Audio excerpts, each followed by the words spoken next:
एक बार एक राजा की सेवा से प्रसन्न होकर एक साधु ने राजा को एक ताबीज दिया और कहा कि हे राजन, इसे अपने गले में डाल लो और जिंदगी में कभी ऐसी परिस्थिति आए जब आपको लगे कि बस सब खत्म होने वाला है, प्रॉब्लम में खुद को फंसा पाओ, कोई प्रकाश की किरण नजर ना आ रही हो, हर तरफ निराशा और हताशा हो, तब आप इस ताबीज को खोलकर इसमें रखे कागज को पढ़ना, उससे पहले नहीं।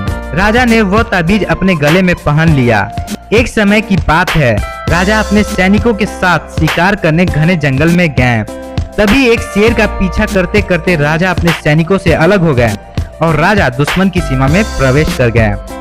घना जंगल और शाम का समय, तभी कुछ दुश्मन सैनिकों के घोड़ों की टापों की आवाज राजा को आई और वो भी अपने घोड़े के साथ आगे भागते रहे। राजा आगे आगे, दुश्मन सैनिक पीछे पीछे। काफी दूर तक भागने पर भी राजा उन सैनिकों से पीछा नहीं छुड़वा पाए। भूख प्यास से बेहाल राजा को तभी घने पेड़ों के बीच में एक गुफा सी दिखी। उसने तुरंत स्वयं और घोड़े को उस गुफा में छुपा लिया और सांसें रोककर बैठ गए। दुश्मन के घोड़े के पैरों की आवाज धीरे धीरे पास आने लगी। दुश्मनों से घिरे हुए अकेले राजा को अपना अंत नजर आने लगा। उन्हें लगा कि कुछ ही क्षणों में दुश्मन उसे पकड़कर मौत के घाट उतार देंगे।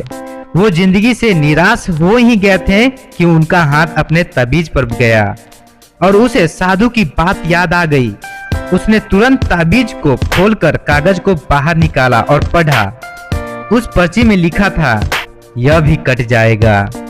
राजा को अचानक ही जैसे घोर अंधकार में एक ज्योति की किरण दिखी।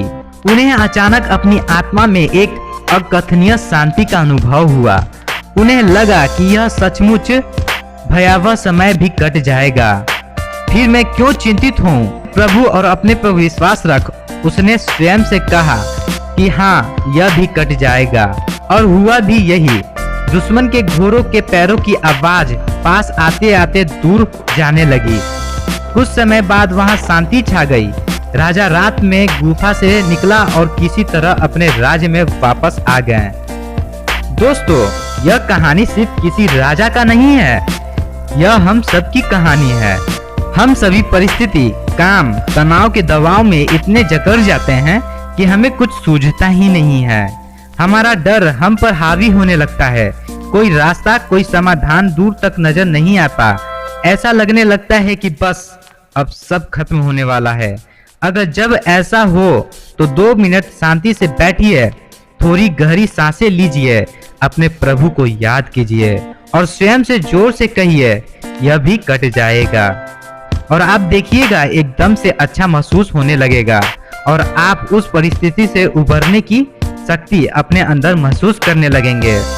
आशा है जैसे यह मूल मंत्र मेरे जीवन में मुझे प्रेरणा देता है, वैसे ही आपके जीवन में भी निसंदेह आपको भी प्रेरणा देगा। दोस्तों, आइए हम भी इन बातों को सीखकर अपने लाइफ में फॉलो करते हैं और एक बेहतर दुनिया का निर्माण करते हैं।